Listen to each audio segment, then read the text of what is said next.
ইয়া রাসূলুল্লাহ, না না না, আমার ছেলেকে জ্বালাইয়া দিবেন না, আমার ছেলেকে জ্বালাইয়া দিলে আমার চোখের সামনে আমি সহ্য করতে পারবো না।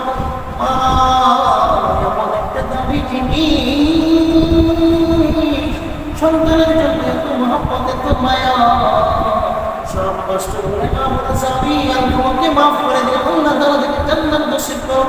ইয়া রাসূলুল্লাহ, আল্লাহ তাআলা থেকে জান্নাত নসিব করো।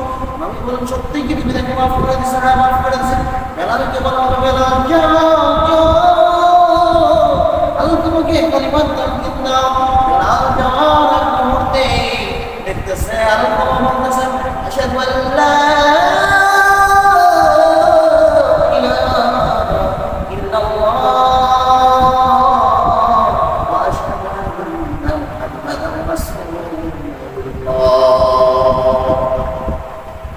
আমার যুবক ভাইরা, যারা মা বাবাকে কষ্ট দাও, মনে রাখবে তোমাদের দুনিয়াও ধ্বংস, আখিরাতও ধ্বংস। এই জন্য সময় থাকতে মা বাবাকে কদর করো, মা বাবাকে সম্মান করো।